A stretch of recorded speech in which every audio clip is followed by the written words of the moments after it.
ልክ እኔ ስገባ የሆነ አሉሚኒየም ነው የሆነ ብረት ነገር ይዞ ያሯሩጣታል ለግቢ ቀይ እና አልፎ አልፎ ነጭ ቀለም ከጣለባቸው ጥጆቹ ከየት እንደሚመጡም ጊዜ ይወቅ። ስለዚህ እጠላህ ነበር ብትለኝም እስቃለሁኝ እንጂ ለምን ልቀየም እችላለሁ? አንተ በምንም አይነት ታምር እኔ ልጠላኝ አትችልም። ሁኔታ የመጣ ገንዘብ እንቅልፍ ከነሳኝ እንደ ዶሮ የተፈተፈተ እንጀራ የሚያስበላኝ ከሆነ ለምን ባፍንጫዬ ጥንቅር ብሎ አይቀርም? ጭራሽ ያንን ምስል እንደምትችል ከሆነ በሆነ ነገር ሸፍንልን ያሉት የማንን የመድኃኒዓለምንና የኪዳነ ምህረትን ምስል 40% ከፍለው ቀሪውን 60% ቤቱን ሲረከቡ ይክፈሉ የሚሉት ቴምር ሪል ስቴት ለ10 ዓመት ታማኝነቱን ጠብቆ እንደቆየው አሁንም በመገናኛ ቤልቪው ሆቴል አጠገብ ከስቱዲዮ እስከ ባለ 3 መኝታ ቤት አፓርትመንቶችን ከወለድ ነፃ በሆነ አከፋፈል ቤቶን የግሎ ያድርጎ ይሎታል። በተጨማሪም በግንባታ ሂደት ለሚከፍሉ ደንበኞች ስቱዲዮ በ832 ሺህ ብር ቅድመ ክፍያ፣ ባለ 1 መኝታ በ1.7 ሚሊዮን ብር፣ ባለ 2 መኝታ በ2.5 ሚሊዮን ብር እንዲሁም ባለ 3 መኝታ በ3 ሚሊዮን ብር ቅድመ ክፍያ በ20 በመቶ ከፍለው ቀሪውን በ3 ዓመት ጊዜ ውስጥ በ16 ዙር ክፍያ የተመቻቸ። ምን ይሄ ብቻ! ለንግድና ለኢንቨስትመንት ምቹ በሆኑ ቦታዎች በፒያሳ፣ በሳር ቤት፣ በቡልጋሪያ ዘመናዊ የንግድ ሱቆችን በ900 ሺህ ብር ቅድመ ክፍያ የግሉ ያድርጉ። ለተጨማሪ መረጃ ከታች ባለው ስልክ ይደውሉ። ቴምር ፕሮፐርቲስ የልሙ ማረፊያ። ሰላም ጤና ይስጥልን። በሀገር ውስጥና በመላው ዓለም የምትገኙ ቻናሌ ተከታታዮች ይኸው ዛሬም እግዚአብሔር ፈቅዶ ተገናኝተናል። የምንገኘው በዋናው ቻናላችን ላይ ነው። እንግዲህ ብዙዎቻችን እንደምታስታውሱት ከአንድ ቀን በፊት በአንድ ሆቴል እና በባለቤቱ ዙሪያ አንድ ሰው የገጠመውን ነገር አጫውቶ መልሼ ወደ እናንተ ማድረስ የሚታወስ ነው እና እዛ ታሪክ ላይ ብዙዎቻችሁ አስተያየት ሰጥታችሁበታል። አንዳንዶቻችሁ ለምን ሰውየውን አታቀርበውም የሚል አስተያየት ሰጥታችኋል። አዎ ሞር እኔ ከምናገረው ሰዎች ቀርበው ቢናገሩ የበለጠ ታሪኩ ተደራሽነትም ይኖረዋል። ነገር ግን ዛሬ እንኳን ገበና አጋልጦ ይቅርና ለምን አየኸኝ በሚል በብዙ ነገሮች የሰው ሕይወት ሲጠፋ እየተመለከትን ነው እና እነዚህን ሰዎች ወይም ደግሞ ገበናውን የሚያጋልጡ ሰዎችን በመልክ አሳልፌ አልሰጥም። ምክንያቱም ከዛ በኋላ ሊከሰት የሚችለውን ነገር ስለማውቀው እነዚህ ሰዎች ገበናቸው የተገለጠባቸው ሰዎች እጃቸው ረጃጅም ነው፣ ባለገንዘቦች ናቸው፣ ከላይ እስከታች ድረስ የተሳሰሩ ናቸው። ስለዚህ አንድ ሰው ያንን ገበና አውጥቶ ፊቱን እያሳየ ተናግሮ ከዛ በኋላ ምን ሊከተለው እንደሚችል መገመት እንዴት ነው የሚከብደን። ስለዚህ የአደጋ ስላለው ነው። አይ ቲንክ አንደርስታንድ ታደርጋላችሁ ብዬ አስባለሁ። በነገራችን ላይ እሱን ተከትሎ ከዛ በኋላ በርካታ ሰዎች ደውለው የሚያውቁትን ነገር ነግረውኛል። ግን የበለጠ ሚዛን የደፋውን ታሪክ ነው ዛሬ ወደ እናንተ የማቀርበው እና ታሪኩን የነገረኝን ልጅ የማውቀው የፕሮግራም ተከታታይ ሆኖ ኦልሞስት ከ6 ከ7 ወር በፊት ነው። እንደውም ስንተዋወቅ መጀመሪያ ምንድን ያለኝ መጀመሪያ አካባቢ በጣም እጠላህ ነበር ነው ያለው። ሀብቱ ነው። ዛሬም በጣም በርካታ ሰዎች በእኔነቴ ሳይሆን በማቀርባቸው ታሪኮች፣ በምሰራው መርሃ ግብር ሊጠሉኝ እንደሚችሉ እንደሚጠሉኝም አውቃለሁ። ግን እነሱ አይደለም የሚጠሉኝ። በኋላ እንደተረዳሁትም ከዛ በኋላ በፊት ይጠሉኝ የነበሩ ዛሬ ግን ወላጆች የሆኑ ሰዎችም ሲናገሩ እንደሰማሁት እኔም እንደማምነው እንደማውቀውም እነሱ ሲያውኑ እላያቸው ላይ ያለው መንፈስ ነው የሚጠላኝ። አይ ነው በደንብ አውቃለሁ። ምክንያቱም ሰው የማያውቀውን ሰው ዝም ብሎ ከመሬት ተነስቶ ሊጠላ አይችልም። ከነዚህ ሰዎች ጋር የምተዋወቀው በመርሃ ግብሬ ነው። እነዛ ሰዎች እኔን ያወቁት እንደዚህ አይነት መርሃ ግብር ስለምሰራ ነው እንጂ ምናልባት ሚዲያ ውስጥ ባልሆን ኖሮ ጭራሽ እነዛ ሰዎች ሊያውቁኝ የሚችሉበት አጋጣሚ አይኖርም። እና ይሄም ልጅ የመጀመሪያ ቀን ደውሎ ያለኝን አስታውሳለሁ። ሙያዬ ኤሌክትሪሽያን ነው እና በጣም ትልልቅ ኤሌክትሪሽያን ስላችሁ ይሄ ዝም ብሎ በትንሽ ደረጃ ሲሆን በጣም በትልልቅ ፕሮጀክቶች ደረጃ ኤሌክትሪክ ኢንስታሌሽን የሚሰራ ልጅ ነው። ስለዚህ በስራ ባህሉ የተነሳ ብዙ ቤቶች ይገባል፣ ብዙ ባለሀብቶች ቤት ይገባል፣ ከብዙ ባለሀብቶች ጋር ይሰራል። ኔትወርኩም በዛን ያህል ደረጃ እየተጠናከረ ነው እና እሱም ችግር ያለበት ልጅ ስለነበረ ችግር ያለበት ልጅ ነበረ ስላችሁ በፊት ሳያቅ እሱም በመተት በድግምት የተጎዳ ከብዙ ሀብታሞች ጋር እየሰራ ገንዘቡን የተከለከለው ደግሞ እነዛ ባለሀብቶች ሄደው የሚያሰሩበት ቦታ ላይ የሚታዘዙት ትእዛዝ አለ። ያንን ትእዛዝ ማክበር አለባቸው። አንደኛው ትእዛዝ ላሰራኸው ሰው ገንዘብ አትክፈል የሚል ነው። ወይም ደግሞ ብትከፍል ከዚህ በላይ አትክፈል የሚል ነው። ስለዚህ እነዚህ ሰዎች ያንን ኮሚትመንት ተቀብለው ስለሆነ እዛ አምልኮ ውስጥ የገቡት እዛ ሪቹዋል ውስጥ የገቡት በሂውማኒቲ ለዛ ላስለፉት ወይም ላሰሩት ሰው የስራውን ዋጋ ቢከፍሉት ያ እነሱን ቃል ያስገባቸው መንፈስ ስለሚቀጣቸው ያንን አይፈልጉትም፣ ስለሚያደህያቸው ያንን አይፈልጉትም። ስለዚህ ብዙዎቹ የሰራተኛ እንባ፣ የሰራተኛ ላብ፣ የሰራተኛ ደም ያለባቸው ናቸው እና ይህንን ሁሉ የተረዳሁት በፊትም ኦፍኮርስ የማውቃቸው ታሪኮች አሉ። ከዚህ ልጅ ታሪክ ነው እንደነገርኳቸው። እጅግ በጣም ትልልቅ ሰዎች የተከበሩ እምንላቸው የተከበሩ ሰዎች ቤት ስለሚሰራ ብዙ ነገሮችን ታዝቧል፣ ብዙ ነገሮችን ተመልክቷል። በሱም ላይ የደረሱ ነገሮች አሉ። እሱን ሁሉ ጨምቆ ከዚህ በፊት እንዲሁ አጫውቶኝ ነበረ እና ትናንትና ግን ደወለና በሆቴሉ ዙሪያ የሰራውን ታሪክ እያየሁ እየገረመኝ ነበረ እና ለአንዳንዱ ሰው አዎ እዛ ውስጥ ባሉ ሰዎች ላልተጎዳ ሰው ምንድን ነው የሚል ጥያቄ ሊያስነሳ ይችላል። እኔ ግን ከዚህ በፊትም አንዳንድ ነገሮችን ነግሬያለሁ። በኋላ ግን እኔ ላይ የተከሰተው ነገር እየገባኝ ስለመጣ ጸበል መሄድ ጀመረ። መንፈሳዊ ሆነ። በፊት መንፈሳዊ እንዳልሆነ ነግሮኛል። ጥሩ እንቅስቃሴ ያለው፣ ጥሩ ኢንካም አለው። እንደነገርኳችሁ ጥሩ ባለሙያ ነው። ብዙዎች ይፈልጉታል። በትልልቅ ፕሮጀክቶች ደረጃ ነው የሚይዘው። ትልልቅ ህንፃዎችን፣ ትልልቅ የባለሀብት ቤቶችን ምናምን ስለሚይዝ ብዙዎች ጓዳ ገብቶ ከጓዳው ጀርባ ያለውን ገበና የመመልከት እድሉ አለው። አንዳንዶቹ ሊዘግቡበት፣ አንዳንዶቹ ከዚህ መስመር ውጭ ማለፍ አትችልም ሊሉት የሚሞክሩ እንግዲህ ምናልባት እግዚአብሔር ምክንያት አድርጎትም ሊሆን ይችላል። የብዙዎችን የሚሰራውን የሀብታሞች ገበና የተመለከተ ልጅ ነው እና ለዚህም ነው መጀመሪያ ሳይገባው በፊት ይጠላኝ የነበረው እሱ ሳይሆን መንፈሱ ነበረ። መንፈሱ መሆኑን ደግሞ ጸበል ቦታ ላይ ሄዶ አረጋግጧል። ከዛ በኋላ ነው ይቅርታ እንደዚህ ነው። ይሄ ይቅርታ የሚያስፈልገው ነገር አይደለም። እናንተ የትም ቦታ እንተዋወቅም። ስለዚህ እጠላህ ነበር ብትለኝም እስቃለሁኝ እንጂ ለምን ልቀየም እችላለሁ? አንተ በምንም አይነት ታምር እኔ ልጠላኝ አትችልም። በምን ተገናኝተን በምን አስቀይሜ? አንተ ላይ ያለው መንፈስ ግን አዎ ሊወደኝ አይችልም። ምክንያቱም እየገለጥኩ ያለሁት ስራውን ስለሆነ፣ እየገለጥኩ ያለሁት በሰው ላይ የሚያደርገውን ነገር ስለሆነ በሚል ተግባብተን አሁን ጥሩ ወዳጅ ይሆናል እና በስልክ ያንን ከተባባለን በኋላ ግን የተገናኘንበትም አጋጣሚ በጣም የሚገርም ነው። ሰፈሪ አካባቢ አንድ ፀጉር ቤት አለ እና እዛ ደንበኛ ጋ ገብቼ እሱ ጋር ጨርሼ ልወጣ ስል እሱ ሲገባ ተገናኘን እና እሱ ስለሚያውቀኝ በእኔ በስልክ ነው የማውቀው፣ በመልክ አላውቀውም ብያቸዋለሁ። ለመጀመሪያ ጊዜ ነው እና አላመንም። እንደ ያገኛለሁ ብዬ አልገመጥኩም ነበር ምናምን። ይቅርታ አላወቅኩም ስለው አንተ አትቀይም፣ ባለፈው በስልክ እንዴ ብዬ አሁን የነገርኳችሁ ነገር ነገረኝ። ደስ አለኝ ስላገኘሁትኝም እና ኦፍኮርስ እኔ ጨርሼ ልወጣ ስል ነው እሱ የገባው። በቃ እጠብቅሃለሁ የሚያስቸኩለኝ ነገር የለም አልኩት። ጠበቅኩት ተሰርቶ እስከሚወጣ። ከጨረሰ በኋላ ወጥተን ሰፈር አካባቢ የሚገኝ ካፍቴሪያ ቁጭ ብለን ረጅም ሰዓት ነው ያወራነው። በህይወቱ ላይ ሀፕን ያደረገውን ነገር፣ በህይወቱ ላይ ያጋጠመው ነገር። በነገራችን ላይ ይሄ ልጅ ይሄ ከዛር መንፈስ ጋር ምናምን ከቤተሰብ ጣጣ ጋር የተያዘ ችግር የለበትም። ነገር ግን እንደነገርኳችሁ ኔትወርኩ በጣም ሰፊ ስለሆነ ከሀብታሞች ጋር ስለሚገናኝ በሀብታሞች ይሄ የመናፍስ ጥቃት እነሱ ላይ ባለ መንፈስ የተነሳ መከራውን ያየ ልጅ ነው። መከራውን ያየ ልጅ ነው። በነገራችን ላይ መንፈስ ታውቃላችሁ፣ በተለይ እነ መምህር ተስፋዬ ተማሪዎች የሆናችሁ እና ከሰው ላይ ወደ ሰው እንደሚሄድ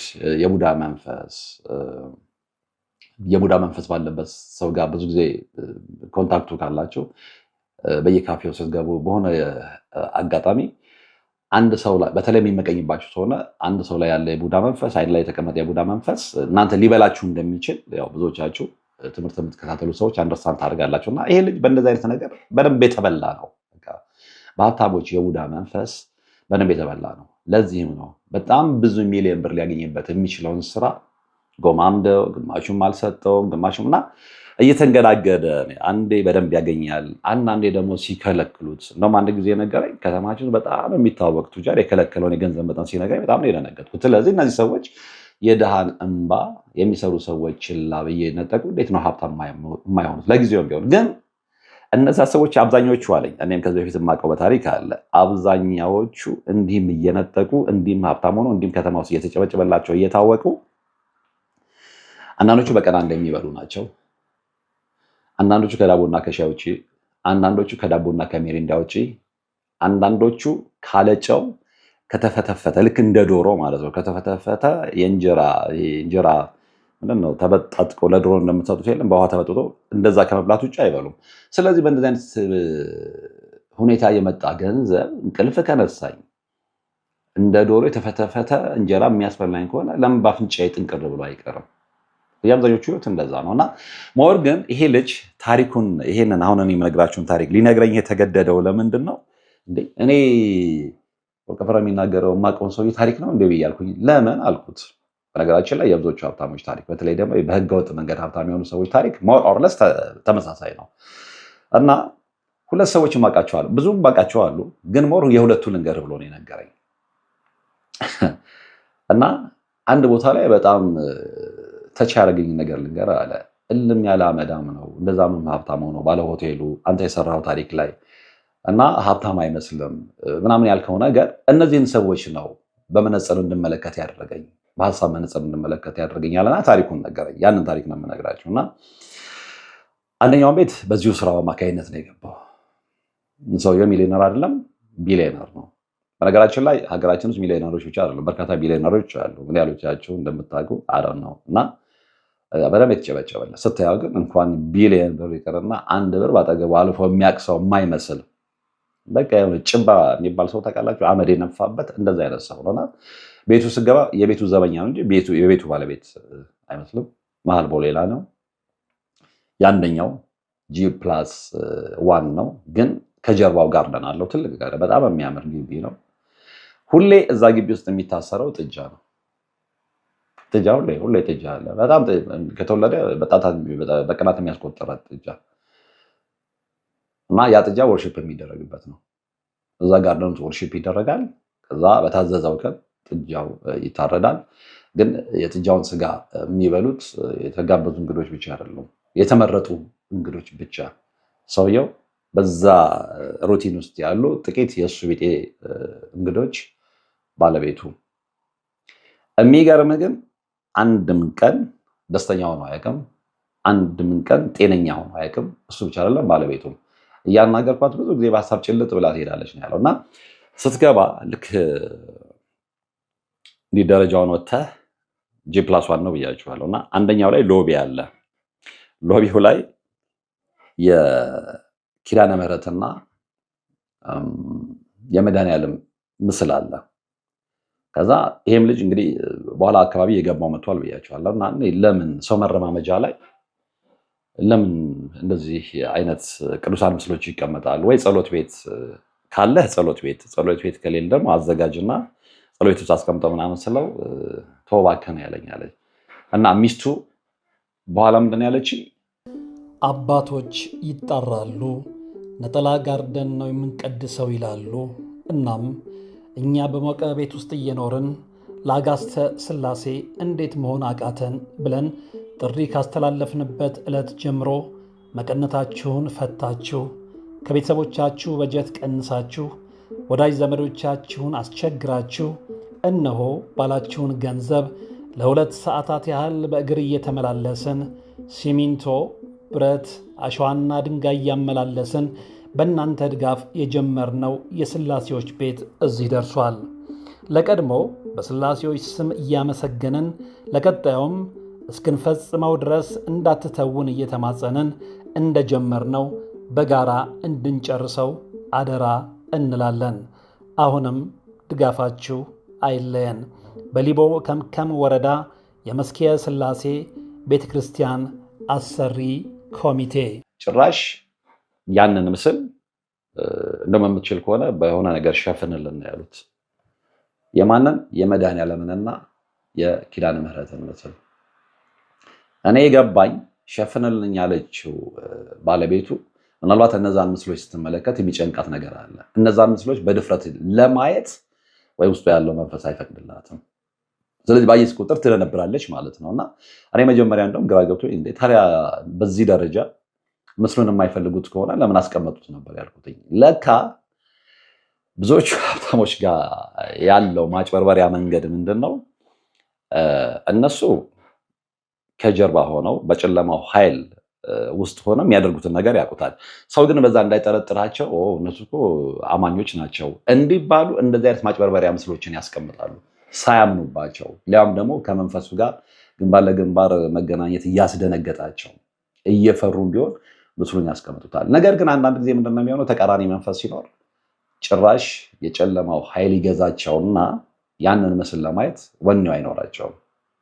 ህብረት ጨለማ ብርሃን ጋር ህብረት ስለሌለው ማለት ነው መጽሐፍ ቅዱስ እንደሚለን እና ለካ አቅም በላይ ሆኖባታል ያች ሴት ባለቤቷ እና እንደውም ይህንን ምስል ባየው ቁጥር ውስጤ ሰላም ስለማያገኝ የምትችል ከሆነ በሆነ ነገር ሸፍንልኝ ነው ያለችው። አይ አንቺ ሸፍኝ እንጂ እንደ አይነት ነገር ውስጥ አልገባም ነው ያላት እና ያን ምስል ያደረገው እንግዲህ እንደነገርኳችሁ ለማጭበርበሪያ ሰዎች ምናልባት የነሱ ቢጤ ሳይሆኑ በሆነ አጋጣሚ ሌሎች ሰዎች ወይም ደግሞ እምነት ያላቸው ሰዎች ወይ ደግሞ በእነሱ ዙሪያ እንግዲህ ሀብታም አጃቢው ብዙ ነው እና እንደዚህ አይነት ሰዎች ሲመጡ እነዚህ ሰዎች አይ እንደሚወራባቸው በሰይጣን አምልኮ ውስጥ ያሉና በሰይጣን አምልኮ ገንዘባቸውን ያገኙ አይደሉም ብለው እንዲያምኑና አይ እግዚአብሔርን ያምናሉ ኪዳነ ምሕረትን ያምናሉ የሚለውን ነገር ሰዎች እንዲያምኑላቸው ነው ያናደረገው። ግን ከአቅም በላይ ሆነውባቸዋል እና በስንተኛው ቀን ያንን አላደርግም ብዬ በስንተኛው ቀን ሲሄድ ግን ያ ነገር ተነስቷል። እሱ አይደለም የሚገርም አለ ምስሉ ተነስቷል ማለት ነው። አዎ የጨለማ ኃይላት ሰዎችን እንደዚህ አይነት ምስሎች ምን ያህል እንደሚያቃጥሏቸው የሚያውቅ ያውቃል። እሱ ብቻ አይደለም ማለት እና ዋናው ሳሎን ስገባ በጣም ያምራል፣ በጣም ሌክዠሪ ነው እና መሀሉ ላይ በጣም በሚገርም ሁኔታ መሀሉ ላይ ክብ ሆኖ በስፋት ዲያሜትሩ በጣም ሰፊ ነው አለ። እዛ መሀል ላይ ያለው ምስል ታምነኛለህ አለ ፔንታግራም ነው። የውጭ ሀገር ስለ ኢሉሚናቲ ስናወራ ብዙ ጊዜ አስቀድመን የምናሳየው ምስል የባፎሜቱንና የፔንታግራሙ ነው። ፔንታግራሙ ማለት ይሄ 5 ጫፍ ያለው የኮከብ አይነት ምልክት ሆኖ መሀል ላይ የባፎሜቱ የቀንድ ያለው ፍየል የእሱ ምልክት መሀሉ ላይ ተሰርቷል። ስለዚህ ምንድነው መንፈሳዊ የሆኑ ሰዎች ሲመጡ ወይም ደግሞ ይሄ በቃ በትክክል በእግዚአብሔር የሚያምኑ ባለጉዳዮች እንግዶች ይመጣሉ። እንግዲህ በቢዝነስ ጉዳይ እነሱ ሲመጡ ምስሉ እንትኑ ያ ቦታ በምንጣፍ ይሸፍናል፣ በውድ ምንጣፍ ማለት ነው። ነገር ግን ብዙውን ጊዜ እንግዶች በማይመጡበት ወይም ደግሞ የሚመጡት እንግዶች እነሱ ሰርክል ውስጥ ያሉ ከሆነ ግን ምንጣፉ ይነሳል፣ ይግባባሉ በሳይን። በነገራችን ላይ ኢሉሚናቲዎች በውጭው ዓለም አሜሪካ በሀገር ስንሰራ እንደምንነግራቸው በአሜሪካ በአውሮፓ እና በመሳሰሉት ሀገራት ብቻ አይደለም በምስል በሚያምኑበት ነገር የሚግባበት። ኢትዮጵያ ውስጥም እንደዚህ አይነት ሰዎች አሉ። ቤታቸው ውስጥ ፔንታግራም አሰርተው ያንን ፔንታግራም የሚያመልኩ የሚያምኑ የእነሱ ቢጤ ሰዎች ሲመጡ በቃ ኖርማሊ ዝም ብለው የሚተዉት ነገር ግን ሌሎች ደግሞ ያንን እንዲያውቁባቸው የማይፈልጉ ሰዎች ሲመጡ ደግሞ በምንጣፍ የሚያለብሱ ሰዎች አሉ ኢትዮጵያ ውስጥ። ይህ ዓለም አቀፍ እምነታቸው ነው። በሴጣን የሚያምኑ ሰዎች አንድ ሀገር ብቻ ውስጥ አይደለም ያሉት፣ መላው ዓለም ላይ ተሰራጭተዋል። ኦፍኮርስ እኛም ሀገር ውስጥ አሉ እና እንደዚህ አይነት ነገሮችን ስመለከትና የሆቴሉን ጉድ ስትናገር የዚህ ሰውዬ ስቶሪ ነው ትዝ ያለኝ። በጥጃ ሪቹዋል የሚያደርጉ አሉ።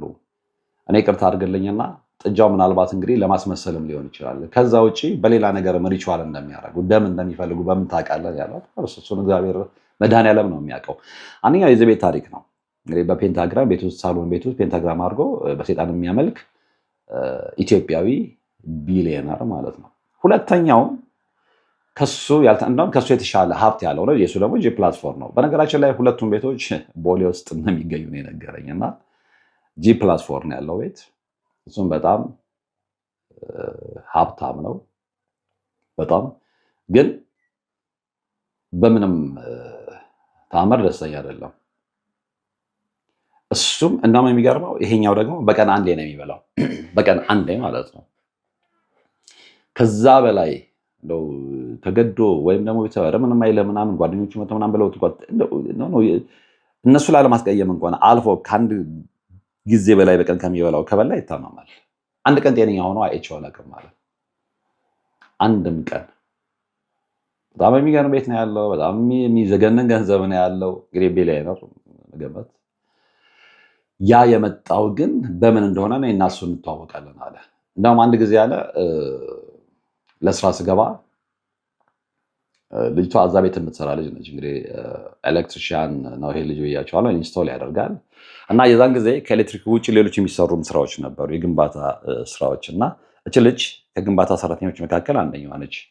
ከዚህ ሰውዬ በምን እንደተገናኙ አላውቅም እና ልክ እኔ ስገባ የሆነ አሉሚኒየም ነው የሆነ ብረት ነገር ይዞ ያሯሩጣታል ለግቢ እና ሰው ደንግጦ እንትን ይላል። ከዛ ሄድኩና እግዜር ይስጠው ከሌሎቹ የበለጠ በተወሰነ መልኩም ያከብረኛል አለና ስሙን ጠራውና ምን እያረክ ነው ምናምን ስለው እንዲህ ሆነው እኮ በአንተ ደረጃ እኮ አይመጥንህም አውቃለሁ ምንም እንዳልሆነ አለ። ያው ገንዘቡ እንዴት እንደመጣም ይታወቃል። የአደባባይ ሚስጥር ነው። ለይች ልጅ እኮ አንድ ነገር ብትሆን ነገ በህይወት ማጥፋት ልትጠየቅ ትችላለህ ምናምን አልኩትኝ። ከዛ በኋላ እንደው የሰው ጦስ ይሆናሉ ምናምን አለ እና በቃ የያዘውን መምቻ ወረወረ። አሁን እንደዚህ አይነት ሰዎች አንደኛ ለክብራቸው የማይመጥናቸውን ነገር ነው የሚያደርጉት። ያንን ገንዘብ ለፍተው ተከብረውበት ያመጡት አይደለም፣ በርከት ያለው ገንዘብ አይደለም። ከሴጣን ጋር ዲል አድርገው ኮሚትመንት ገብተው የሚገብሩትን ገብረው ያካበቱት ሀብት ነው። የስልብና ገንዘብ ነው። ከአጋንንት ጋር ፊት ለፊት ተገናኝተው አጋንንትን ስበው አጋንንትን ተዋርሰው የሚያገኙት ገንዘብ ነው። ከዛ በኋላ እንደ ነገር እንጂ ፕላትፎርም ሊሰሩ ይችላሉ። ጋርደን ያለው መናፈሻ ማለት ጋርደን ያለው ቤት፣ ነገር ግን ከኋላ ኤሌ የሚታሰርበት ጥንቸል የሚታሰርበት ሪቹዋል የሚደረግ ጥጃ የሚታሰርበት። አሁን የሰየ መቼም እንግዲህ የጥጃ ስጋ ስለሚወድ ነው ብላችሁ እንደማትከራከሩኝ ተስፋ አደርጋለሁ። ጥጆቹ ደግሞ የተመረጡ ናቸው። በነገራችን ላይ እንደም የረሳሁት በምንም አይነት ታሪክ እዛ ቤት ቀይ እና አልፎ አልፎ ነጭ ቀለም ከጣለባቸው ጥጆቹ ከየት እንደሚመጡም እግዚአብሔር ይወቅ። ስለዚህ በየቤቱ የሚገራርሙ ስቶሪዎች ናቸው ያሉት። ምናልባት ለእሱ የታዘዘለት ይሄ ሊሆን ይችላል። ይህን ያህል ቀን የሆነው ጥጃ ቀይ ጥጃ ወይ እግሩ ላይ ወይ ግንባሩ ላይ ነጭ የጣለበት ከዚህ ውጭ አትጠቀም ተብሎ ሊሆን ይችላል። ይህም ልጅ እምነቱ እንደዛ ነው እና በጣም በሚገርም ሁኔታ ግን ይሄኛው ባለጂ ፕላትፎርሙ ከዚህ ልጅ ጋር ረጅም ጊዜ ደንበኛ ሆኖ ሰርቷል። የአገር ዕዳ ነው ያለበት። የአገር ዕዳ ስላችሁ የዚህ ልጅ የሌላም ሰው ዕዳ ሊኖርበት ይችላል። እኔ ግን በቅርበት የማውቀው ሪሊ በቃ ደርሶበት የነገረኝን ልጅ ነው። ነገር ስለሌላ ያው የማውቀው ነገር ስለሌለ በግምት ልነግራቸው አልችልም። የዚህ ልጅ ግን ረጅም ጊዜ እንደዛ ከሆነና የማይከፍል ከሆነ ለምን ትሰራለታለህ ብዬው ነበረ። የሚገርመው ቀፈራው እሱ ነው። እንደዚህ አይነት ሰዎች ተጣልታቸው ምለህ ተገንዘብ ሁለተኛ እዚህ ቤት አልደርስም ብለህ ከዚህ በኋላ ገንዘቡን ብለህ ሄደህ በምን አይነት ታምር በምን አይነት ምታት ደግሞ መልሰህ እነሱ ጉያ ውስጥ እንደምትገኝ አታውቀውም። የምታስታውሰው በቃ ሁለተኛ አልሰራም ብለህ ተጣልተህ ሄደህ ገንዘብ ሳትቀበል በሆነ አጋጣሚ ግን በቃ እነሱ ስለሆነ ነው ራስን የምታገኘው። የዛ አይነት ምታታዊ ኃይል አላቸው። እንደው ምናልባት እስኪ እድሉ ከገጠመን ያለው እስኪ በትልልቅ ሀብቶች ሆቴል ያላቸው ሆቴል ስላቸው የዝም ብሎ ተራ ሆቴል አለ 4 ኮከብ 5 ኮከብ ሆቴል ያላቸውን ትልልቅ ፕሮጀክት የሚያሰሩ ባለሀብቶች ጋር የሚሰሩ በተለይ ያለ መሐንዲሶችን የምታውቅ ከሆነ ፐርሰናሊ መሐንዲሶችን እንደዚህ ከዛ ጋር የተያዘ ባለሙያዎችን እስኪ ስለነዛ ሰዎች ጠይቃቸው። አብዛኛዎቹ ገንዘባቸው ያልተከፈላቸው ናቸው፣ ገንዘባቸው ያልተሰጣቸው ናቸው። ነገር ግን ገንዘባችን አልተከፈለንም ብለው ተጣልተው ሄደው ተመልሰው ግን ከነዛ ሰዎች ጉያ አይወጡም። እነዛ ሰዎች በጣም የታፈረ አስፈራርቷቸው ምናምን አይደለም። በቃ በአንድ ስልክ አለ እንዲህ በቃ እሺ እመጣለሁ ብለህ ነው የምትሄደው። ገንዘቡ እኮ አልተከፈለም። ምናልባት 2-3 ሚሊዮን ብር ከዛም በላይ እሱ ጋር ይኖርሃል ስትለው እንደዚህ ከሆነ ነው ነገ እሰጥሃለሁ። ገንዘቡ እኮ ጠፍቶ አይደለም፣ ገንዘቡ እጁ ላይ በደንብ አለ። ያንን ታውቃለህ እኮ አንተ። አንዳንዶቹ ደግሞ በጣም በሚገርም ሁኔታ በራስህ ገንዘብ ጊፍት ይገዙልሃል። ለምሳሌ አንተ እዛ ትልቅ ፕሮጀክት ትይዛለህ አይደለ? ማነው ማስነኪያ ስራ ማስጀመሪያ የተወሰነ ብር ይለቁልሃል። ከዛ በኋላ ትሰራለህ። የሆነ ነገር ወይ ልጆች ትምህርት ቤት ይደርስብሃል፣ ወይ የቤት ኪራይ ይደርስብሃል፣ ኦር የሆነ ነገር ብቻ ብር ትፈልጋለህ። የምትሰራው ለገንዘብ ነው አይደል? እኔ እንዲህ ስትለው ትንሽ ማነው ያስነካና ለነዳጅ የምትሆን ገንዘብ በቃ ችግር የለውም በዚህ ጊዜ እሰጥሃለሁ ይላል። አይሰጥም፣ ይጠራቀማል። የዛ ጊዜ ምን ነው የምታደርገው? አንተ ሰራተኛ ነህ፣ ልጆች ገንዘብ ይፈልጋሉ፣ ልጆች ዳቦ ይፈልጋሉ፣ ባለቤት ገንዘብ ትፈልጋለች ምናምን። ከዛ ከባለቤት ጋር መጋጨት ትጀምራለህ። ለምንድን ነው ፔመንት የማትቀበለው ስትባል አይ እንዲህ ብሎኝ ከሆነ ምናምን። እሺ ደፍረህ ጠይቀው ስትባል ደፍረህ ጠይቀው። አይ ዛሬማ ጠይቀዋለህ ግድ የለሽም ምናምን ብለህ ቃል ትገባና ባለሀብቱ ጋር ስትሄድ ፊቱን ስታየው ትብረከረካለህ፣ ፊቱን ስታየው ትደነግጣለህ። አመዳም እንደሆነ እያወቅ ግርማ ሞገስ እንደሌለው እያወቅ አጠገቡ ስደርስ ግን የሚያስደነግጥ ነገር አለ። ገና ግንባሩ ስታየው በአንድ ምላስ ዝም ነው። ኧረ በቃ ችግር የለም ይደርሳል ትለዋለህ። ከዛ ምንድን ነው የሚያደርገው? ያንተን ገንዘብ ያጠራቅምና ለምሳሌ ሰውዬ ላይ ያልተከፈለ 5 ሚሊዮን ብር አለህ እንበል እዛ ባለ ሀብት ላይ። ከዛ አንተ የልጅ ምርቃት ነው ኦር ቤት ውስጥ የሆነ ድግስ ይኖራል። ከዛ ያንን ባለሀብት ያው ደንበኛ ስለሆነ ከስተመር አብረህ ስራ ስለምትሰራ በቃ የልጄ ምርቃት ነው ኦር የልጄ ልደት ነው ወይ ምናምን ብለህ ትጠራዋለህ አይደለ? ከኪሱ አውጥቶልህ ስጦታ ገዝቶልህ የሚመጣው የራስህን ብር ያነሳና ወይ መኪና ገዝቶ ሊሰጥ ይችላል። ችግር የለበትም። ምክንያቱም እሱ ጋር 5 ሚሊዮን ብር አለ ወይ 3.5 ሚሊዮን ብር መኪና ማለት። ስለዚህ እዛ ዙሪያ የሚያዩ ሰዎች ኧረ ምን አይነት ደግ ሰው ነው ብሎ ነው የሚያስቡት። እውነቱን የምታውቁት አንተ ባለቤትህና ባለሀብቱ ነው። ይህን ሰውዬ አምጥቶ አዲስ ቁልፍ ሲያስረክብ ምን ብለህ ነው ወደኋላ ያለውን ብር የምትጠይቀው? በእንደዚህ አይነት ይሉኝታ ብዙዎቹን አስረው በገንዘባቸው የሚቀልዱ በጣም በርካታ ባለሀብቶች አሉ። እኔ ከራሴ የህይወት ታሪክ ነው የምነግርህ። አሁን ልጁ የዛሬ ፀጉር ቤት የተገናኘን ጊዜ የሚነዳው መኪና ሳይቶኛል። ኦፍኮርስ ጥሩ መኪና አለ፣ ግን አለ በጣም የተሻለ መኪና ይኖረኝ ነበረ። ግን በምን ገንዘብ አለ። እንደውም አንዱ ባለሀብት ልንገርህ አለ፣ ኧረ ተው እንዲህ ምናምን ስለው ይህንን መኪና የምቀይርልህ እኔ ነኝ ይለኛል አለ። እንኳን ሊቀይርልኝ ይቅርና ለመኪና ነዳጅ በማጣበት ሰዓት እንኳን ገንዘብ ሊሰጠኝ ፈቃደኛ አይደለም። ግን እሱ ጋር ያለው ብር ብቻውን ከዚህ በጣም የተሻለ መኪና ይገዛል። ያ እና ታዲያ ለምን አትቀበለውም? በነገርኩህ ምክንያት ዛሬማ አቀበለዋለሁ። ወደ ቴስላ ሰራም ዝቼ እሄዳለሁ። ልክ እሱ ጋር ስደርስ ግን ያንን ሁሉ ነገር ከውስጥ የሚያተነውን ነገር አላውቀውም። ስለዚህ በርካታ ሀብታሞች አሁን አሉበት የተባለ ደረጃ የደረሱት ብዙዎች ከውጭ ሆነው አቶ ገሌ እኮ የሚሏቸው ሰዎች አንደኛ አብሯቸው የሚሰሩ ሰዎችን ገንዘብ ይዘውት ረጅም ጊዜ አጠራቅመው፣ ሁለተኛ እነዛች ሰዎች እንዳይጠይቋቸው የሚያደርግ ምንድን ነው ብትለኝ አልነግርህም፣ አላውቀውም ነው ያለው። ልንገርህም ብል ምን ብዬ ነው የምነግርህ? አላውቀውም። በቃ እነሱ ጋር ስደርስ ግን የሆነ የሚያስበረግግህ የሚያስፈራ እንዳትጠይቃቸው የሚያስገድድህ ኃይል አለ እና ይሄ ነው እኔ እስከተረዳው ድረስ የሀብታቸው ምንጭ ሀብታቸው ሚስጥራልና የበርካታ ሀብታሞችን ስም ስራ እነሱ ጋር ያለው ግን የገንዘብ መጠን ነገረኝ። ስለዚህ ያ ሁሉ ተጠራቅሞ እዚህ ልጅ ጋር ቢመጣ አንድ አይደለም 2-3 ህንፃ ይኖረዋል። ስለዚህ ፈረንሳዊ ባልዛክ ከእያንዳንዱ ሀብት ጀርባ ወንጀል አለ ያለው ያለ ምክንያት አይደለም እና የሆቴል ቤቱ ጉድ አንተ በተናገርከው ብቻ የሚያልቅ አይደለም። ከሆቴል ቤት ባለቤትነት ባሻገር የተለያየ ሀብት ውስጥ ያሉ ሰዎችም በተለያየ መንገድ ነው ሀብታም የሆኑት። ይህንንም አክልበት ብሎ ነው የነገረኝ።